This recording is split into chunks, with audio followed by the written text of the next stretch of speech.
जीवन का मूल्य क्या है?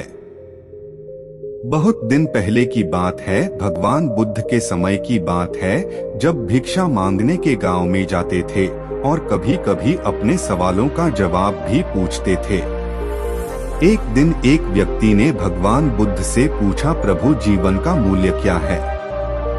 भगवान बुद्ध ने उस व्यक्ति को एक चमकता हुआ पत्थर दे दिया और कहा, जा इस पत्थर का मूल्य पता करके आओ, पर ध्यान रहे तुम्हें इस पत्थर को बेचना नहीं है, केवल इसका मूल्य ही पता करना है। वह व्यक्ति पत्थर लेकर अपने गांव के बाजार में सबसे पहले एक फल वाले के पास गया। जो संतरे बेच रहा था, उस फल वाले को उसने पत्थर दिखाते हुए उसकी कीमत पूछी। उसने उस पत्थर की कीमत कुल 12 संतरे लगाई। उसके बाद वह व्यक्ति एक सब्जी बेचने वाले के पास गया। सब्जी वाले ने उस पत्थर कीमत एक बोरी आलू के बराबर लगाई। वह व्यक्ति फिर अनाज व्यापारी के पास गया। उसने उस पत्थर की कीमत एक बोरी अनाज के बराबर लगाई। इसके बाद सोना चांदी के एक दुकान में गया और सोनार ने उस पत्थर की कीमत लाखों में कहा। उस व्यक्ति ने माना कर दिया। फिर सोनार ने कहा, कितना लोगे इस पत्थर का? तो व्यक्ति ने मना कर दिया। सोनार ने कहा, मैं इस पत्थर का मूल्य 2 गुना कर देता हूँ, या तुम ही बता दो कितना लोगे इस पत्थर का।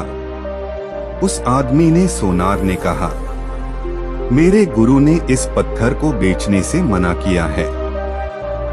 इसके बाद वह व्यक्ति हीरे के एक जौहरी के पास गया। जौहरी ने उस पत्थर को देखा। उसने उसे रूबी के रूप में पहचाना।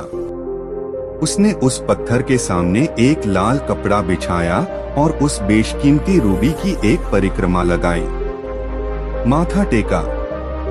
फिर जौहरी उस व्यक्ति से पूछा, कहाँ से लाए भाई ये बेशकीमती रूबी?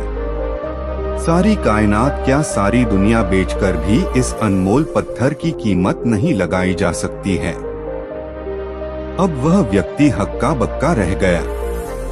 वह सीधे भगवान बुद्ध के पास गया और पैरों के पास दोनों हाथ को जोड़कर बैठ गया। उसने पूरी कहानी भगवान बुद्ध को सुनाई और बोला, प्रभु अब आप ही बताओ, मानवीय जीवन का मूल्य क्या है?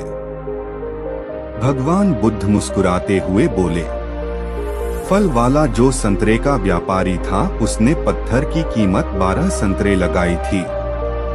सब्जी वाले ने 1 बोरी आलू, अनाज व्यापारी ने 1 बोरी अनाज, सुनार से लाखों और जौहरी ने इसे बेशकीमती माना। ठीक यही स्थिति तुम्हारे जीवन की है। तुम बेशकीमती हीरा हो, लेकिन ध्यान रखना, सामने वाला तुम्हारी कीमत क्या लगाता है, जानकारी और समाज से ही आपकी कीमत है।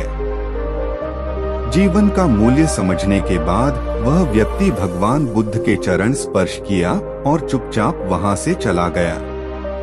उसे आज अपने जीवन का मूल्य समझ में आ गया था। अब वह अपना मानवीय जीवन श्रेष्ठ कार्य में लगाना चाहता है। हमें अपने जीवन और प्रतिभा का मूल्य खुद करना चाहिए और पूरे आत्मविश्वास के साथ जीवन में कोई भी कार्य करना चाहिए। तभी आपको अपने जीवन में किए कामों फल और आनंद प्राप्त होगा। अब चाहे आप 1 बोरा आलू में संतुष्ट रहो या बेशकीमती बना लो।